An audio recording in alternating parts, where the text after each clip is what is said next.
So a couple weeks ago, I had the pleasure and blessing of being able to go to Tanzania in Africa to climb Mount Kilimanjaro, the tallest mountain in Africa, with a 30% failure rate. And it was really the trip of the year, and I'm super, super excited to share about it. Now, if you don't know who I am, my name is Schuyler Diehm. I'm the founder of Reach Fat Loss and Fitness. As of recording this, we've helped our clients lose over 3,000 pounds. It's not rare that we hear from the people we work with that it is the simplest and most easy and effortless way to lose weight that they've ever tried. And we have a focus on not only holistic and well-rounded fat loss, but sustainable fat loss. So if you're interested in what we do, or you just like to chat about working together, head down below this video. There will be a link to apply. What did he say? Apply to potentially work together, but at least to chat and see if it's a good fit. Okay, so Mount Kilimanjaro, let's just cover everything. Kind of have some notes here, things I want to cover, but the goal of this is just answer all the questions you have. If I miss something, please leave a comment below and I will do my best to answer. But what did it take to climb this mountain? So first and foremost, I got asked a ton, what did you do to prepare for this? And my honest answer, not much. I got sick maybe 3 weeks before I left, and it was that sickness that we shall not name that I couldn't taste or smell, and it took a lot out of my lungs, took a lot out of my endurance. And so after I recovered from my sickness, I really only had 2 weeks. So I think I got like 3 stair stepper sessions in 20 to 30 minutes with a vest, nothing crazy. But the cool part here is I stay in shape year round, and I love the quote, stay ready so you don't have to get ready. And that's how I felt. So I was going into it honestly very nervous because the highest elevation that I've climbed is about 15,000, and Mount Kilimanjaro is over 19,300. And when you get that high, there's way less oxygen in the air. It's about 17,000 feet where there's half the amount of oxygen from your normal day to day. And so coming into it being sick and having lungs that weren't as strong and having never been that high, I was nervous that my lungs wouldn't be able to handle it. I was nervous that I would get altitude sickness, but I just did what I could to prepare, and I just leaned into the fact that I am in shape and I've done a lot of hard things. So I knew I was capable, but I wasn't sure how difficult it would be. As far as what the trip looked like, so my dear friend Brady, who I ran the 50-mile race with, reached out, and he was putting together a trek and wanted to join. And so we had 11 other people in our group, so 12 including me. We went through a company called Adventure Tripper, and I'll break down the total cost at the end of this video, but it was very well organized. It was cool that I didn't really have to do a lot of planning outside of buying my flight, having all the equipment, and showing up. But our group was just incredible.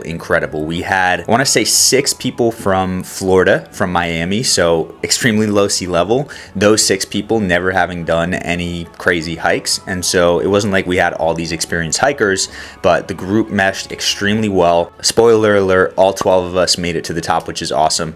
But it was just a really cool group of people that I connected with various parts of life, all extremely determined, all extremely well-rounded, had the correct virtues, and so I really enjoyed the group that I was with. To get out there, I had a pretty crazy flight schedule. I flew to Washington, D.C., I flew to Ethiopia, Addis Ababa, and then I ended up in Tanzania. Day 1, we were shuttled from the airport to a hotel where we stayed. It was a really cool hotel. It was in the heart of Tanzania, so you're going and you're on these dirt roads and it's really crazy scenery, and then you get to this hotel, they open a gate, you go in, and it's like this private oasis with individual homes for the hotels. They had a pool, they had a dining area, just a really cool experience there. At that hotel, breakfast was provided for free, and then they cooked lunch and dinner, but it was something that you had to pay for if you didn't want it. Overall, I honestly only spent about $100 for food on this trip.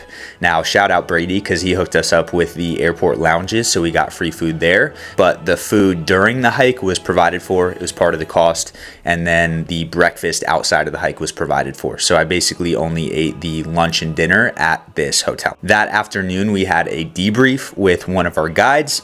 He walked us through the map. He walked us through what the 7-day trek was going to look like. And he gave us an idea of the terrain and what to expect, and made sure we had all the right equipment and answered our questions. That next morning, so we slept in a hotel in a nice bed, and then around 9 a.m. we were shuttled to Machame Gate. So we did the Machame route for this 7 days. At that gate, we had lunch, and then we started the hike around midday. Now, set up for the experience as a whole. So staff, we had 38 members in our staff, so 38 people taking care of us. This included, I believe, 5 to 6 guides. This included a toilet guy, which I will talk about.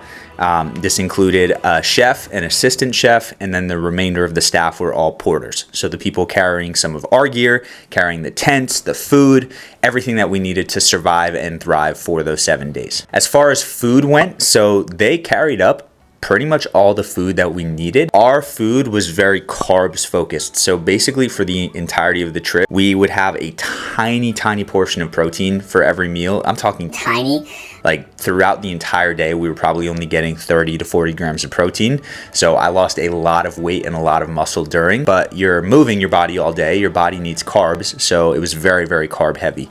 We had a lot of soups. We had porridge for breakfast. And then we had a lot of potatoes, pasta, bread, rice, just a bunch of carbs, some avocados here and there for fat. But yeah, it was very carb heavy. To my dismay, as someone who works very hard for my muscle, I came back a lot lighter on the scale and a lot less muscle. And then along with that, because protein is what satiates you, I really didn't get full on the trip. Like my stomach felt full, but I didn't feel full. And it's because of the heavy amount of carbs. But it was really fresh food. As someone who's very ingredient conscious, I was a little disappointed in some of the quality of the food. We had a lot of processed breads, we had a lot of processed wheat, a lot of packaged ingredients, a lot of the teas and the coffees and the hot chocolates had many processed ingredients. So not the highest quality food, but when you're out there, all you really care about is energy. You care about sugar and carbs. So I'm put in this situation, I'm not going to stress about it. I'm not going to worry about it. I know my body can handle it, but I didn't feel my absolute best because of those food choices. The bathrooms during the trip. So post a picture right here. Oh my God. What is that? But the standard bathrooms for the trip were basically a hole in the ground, just a little square. Sometimes they would have little spots to put your feet. I use these to pee, but our group as a collective paid, I want to say like $220 to rent a toilet. And I'll post a video right here of the guy explaining it. You done it. Perfect. Poop it. You're welcome. Pump it. Close it. Simple enough. For any question about the toilet, Is he gonna demonstrate for us?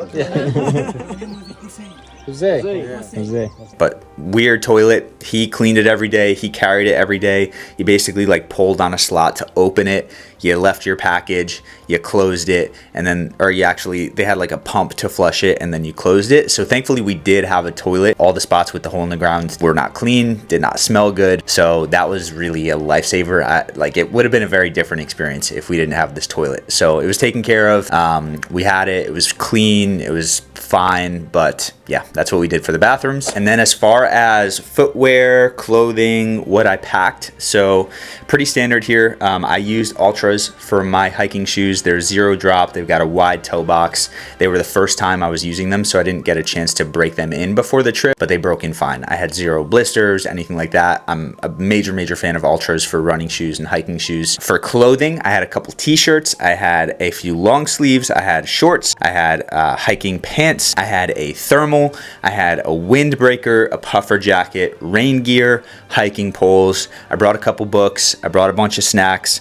I brought a power bank to charge my phone, a headlamp for summit night, and I rented my own sleeping bag for about $45. So the cool part about this is because you have your own personal porter on the trip, you have your day pack, which is just the essentials. So rain gear, snacks for the day, of course, water, and then anything you weren't using for the day. So my books, my extra clothes, I could put in this duffel bag and a porter would carry it throughout the day. Now, as far as distance and time for the trek, so I'm going to break it down. I paused my watch at lunch and I'm walking around here and there in between, so this isn't perfect, but this is about what I logged, and then I'll kind of break down day by day what it looked like. So we had day 1, which we started around lunch at the Machame Gate, and we went to the Machame camp, and this was just a beautiful hike. We're in the rainforest, so there's a lot of green, there's a lot of trees. This took us about 4.5 hours of hiking and was about 7 miles. Day 2 was about 5.5 hours of hiking and about 6 miles, and this is where we went to the Shira camp. Things started to get a little less green as we left the first zone that we hiked through, but it was still really a beautiful hike. Day 3, we hiked for about 6.5 hours and 7 miles. We hiked to something called Lava Tower for lunch, which was this really cool rock. and then we went to Barranco Camp for the night. Now, Barranco Camp was beautiful. We're basically overlooking this wall that they call the Barranco Wall, which we had to hike up the next morning. This is a completely different zone. So we had our civilization, which was the starting point. Then it goes into the rainforest, then the moorland, which is still green, but it's a little less lush. And then we have the alpine desert and the Arctic ice. And so the rainforest moorlands were awesome. The rest was rocky. As far as like above the greenery, that terrain isn't my favorite. I don't love just rocks, right? And then there's like a couple chipmunks and ravens, but really no wildlife. But it was nice, you know. And then on this day, we also wanted to adapt to the altitude a little bit. So we hiked up past 15,000 feet, and then we came down to sleep a little bit lower at night. Days 4 and day 5 were shorter days because we're kind of just adjusting to the altitude and moving closer to base camp. So day 4 was 4 hours, about 4 miles. So super slow day. This is where we hiked to Karanga Camp. It's where we hit the Barranco Wall, which you're going up. We hit the Kissing Wall at the top, which was cool. It's basically this short ledge, probably the most dangerous part of the trek, but nothing crazy dangerous, where you're grabbing onto this wall and you have to face it because there's a drop off behind you, and then you just shimmy, and it's like a tradition for you to kiss the wall as you pass it. But yeah, overall the trek itself was like a 1 out of 10 danger. There was not a lot of danger outside of the altitude sickness and that one section where you'd fall and you'd probably hurt yourself, but I don't think you die. It was totally safe the entire time. Very simple trekking. Day 5, we hiked for less than 3 hours. We hiked for 2.5 miles, and this was also very, very steep. And this is where we went to Barafu Camp, which was the base camp. So we hike, we stop at lunch, and then we have the entirety of the evening to prep, because what happens is on summit day, day 6, you start at midnight. So we started around 11:30 p.m. And so we get to the camp around noon, we have our lunch, we hang out in our tent. I probably got like an hour of sleep.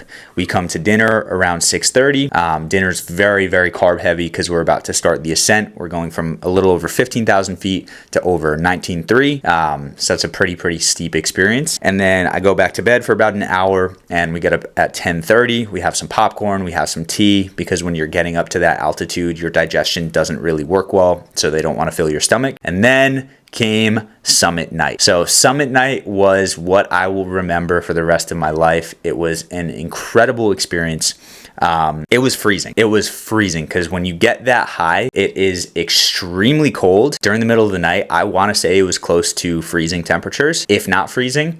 And then the worst part was it happened to be one of the windiest experiences. From the moment we started hiking to the point that we got to the top, it was just blasting us with wind. So we are all extremely layered up, but I'm pretty sure every single one of us was struggling being cold for the entirety of that summit because of the wind. So it was a really cold experience. I'm hiking up. I don't have a neck gaiter, so I'm just taking my jacket and putting my mouth in here and breathing.